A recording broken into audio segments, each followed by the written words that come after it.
Professor, hoje seu time... Não.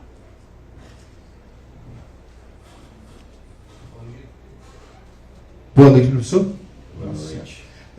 Primeiro jogo na Arena Fonte Nova, depois de um jogo com um campo muito ruim, Alagoinhas, onde o seu time não conseguiu mostrar o verdadeiro futebol. Eu que acompanho esse time sub-20 há muito tempo, eu sei da capacidade desses garotos. Eu quero saber de ti o que é que faltou, que hoje eu senti um Bahia muito nervoso no último passe. Não saiu esse último passe. Algumas chances oportunizadas não deram certo. O Jota para o Juan Pablo, depois o próprio Juan Pablo em algumas oportunidades. O que fazer para melhorar para o próximo jogo, que já é logo ali, contra o Jacobina, para poder ter essa recuperação no Campeonato Baiano? Boa noite. Eu concordo contigo a respeito desse último passe. Eu acho que foi o ponto crucial aí para que a gente não conseguisse ser tão agressivo em momentos de definições, como a gente precisava ser. Acho que a gente até chegou com uma certa qualidade perto da área, perto do gol adversário, mas talvez por conta da ansiedade ou mesmo da consequência, como você bem colocou, de um jogo pesado de domingo, na hora do refino, na hora do momento final, nos sobrou um pouquinho de ansiedade, talvez em alguns momentos tenha nos faltado um pouquinho de perna, enfim. É natural, é normal, né? Depois de um jogo tão pesado no domingo, fisicamente falando, e de tão pouco tempo para fazer uma outra partida.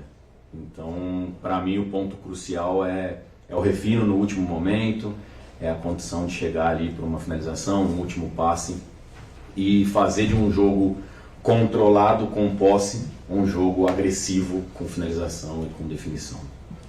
Boa noite, professor. Bia Jesus, do Bahia Notícias. É um prazer estar falando com você.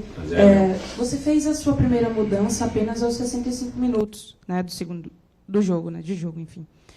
A que você atribui a isso? Por que mudar tão tarde? E por que a escolha do Roger no lugar do Sidney e não do Jota, que estava em uma rotação talvez um pouco abaixo do que ele apresentou, né, no último domingo? Bia, eu acho que a mudança, o porquê da mudança é o nosso entendimento de fazer a troca, de mudar a característica do meio-campo, né? O Vitor vem para uma região um pouco mais longe do gol, para que o Roger possa atuar próximo do gol. E a escolha passa pelo mesmo feeling, pela mesma situação de o que o Jota ficando no campo pode nos oferecer e o que Sidney ficando no campo pode nos oferecer também. Ambos sofreram com o jogo de domingo, né? Então acho que a rotação dos dois foi abalada por conta do jogo de domingo. O que não fez com que eles fizessem um jogo ruim, ao meu ver. Então eu entendi que ficando o Jota ele poderia me dar um pouquinho mais de dinâmica perto da minha área e perto da área do adversário. Acredito até que ele deu.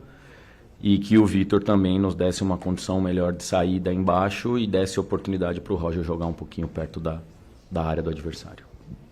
Professor Jailson Baraúna, você já falou de peso do último jogo, do gramado, de rotação, né? Falou também do quanto foi difícil, complicado fisicamente, o tempo curto, um campo pesado para o campo de hoje.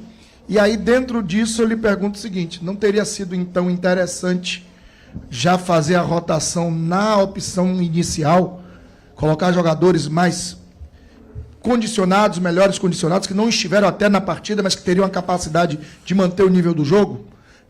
Tipo, o próprio Caio Roque no lugar do Rian, o próprio Roger Gabriel no meio de campo, né? Os atacantes, que na minha opinião demorou demais a troca dos atacantes, que já não estavam entregando, né? E aí eu entendo até o que você falou da rotação, mas não estavam entregando, poderiam ter sido trocado antes. E quando você coloca 3 atacantes rápidos, mesmo o Everton de centroavante, e tem um jogo cadenciado, não torna-se incoerente você ter 3 homens que vão atacar o espaço, que vão utilizar o 1 contra 1 como preponderante, e isso só aconteceu em lampejos do primeiro tempo. No segundo tempo, a rotação foi muito lenta para essa proposta de jogo? Vamos lá, acho que a gente pode resolver e responder essa pergunta por partes. Eu acho que se a gente vence o jogo, a opção de mantê-los estaria sendo celebrada. Eu acho que o resultado condiciona um pouquinho as escolhas. E, por outro lado, pensando em desenvolvimento, que foi algo que a gente conversou até na última partida, é importante que esses jogadores mais jovens também, sub-20, sub-17, alguns deles, enfim, vivenciem esse momento de atuar tão próximo. Eu acho que em cada faixa do campo, ofensivamente falando, existe um ritmo para se propor o jogo, para se propor a posse de bola que nós tivemos. E elas não são tão concorrentes. A gente pode ter um ritmo um pouquinho mais cadenciado no meio campo para trás, ou uma elaboração com um pouquinho mais de calma, e no momento que a gente fura uma linha, no momento que a gente entra no bloco adversário, a gente pode mudar o ritmo e acelerar. Então é coerente para mim essa alternância de ritmo. É coerente para mim ter atacantes na frente que possam, num determinado momento que a gente quebra um bloco adversário, acelerar. Eu não preciso ter 11 jogadores de ritmo alto na equipe para ter ritmo. E eu também não tenho a comprovação de que 11 jogadores que não tenham um ritmo alto não vão me dar uma mudança de ritmo. Acho que não é o jogador ter ou não ter ritmo. É ele escolher o momento de mudar, escolher o momento de mudar a rotação. Isso para mim é ritmo, não é a característica dele. Faltou. Em alguns momentos nós conseguimos entrar, aceleramos e definimos mal. Em outros momentos a gente conseguiu entrar, lentificou e o adversário se organizou. Em outros momentos a gente não conseguiu entrar. E aí a ideia era forçar também um pouco nas costas deles. Boa noite, Yarla do Varela Net. Eu queria saber se, na sua opinião, a pressão e principalmente a comparação vindo da torcida tem ajudado para que os meninos estivessem nervosos e com isso o desempenho dele tenha caído. Boa noite, Yarla. Eu acho que existe um componente de tensão quando você representa a equipe principal do seu clube.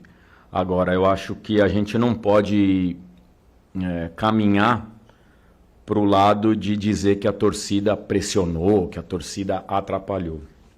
Eu acho que faz parte do processo de desenvolvimento de cada um desses jovens, vivenciar a torcida do Bahia, sentir a torcida do Bahia. Então, para mim, hipótese alguma, a torcida aumentou a pressão. A torcida esteve presente, a torcida apoiou do primeiro ao último minuto de jogo.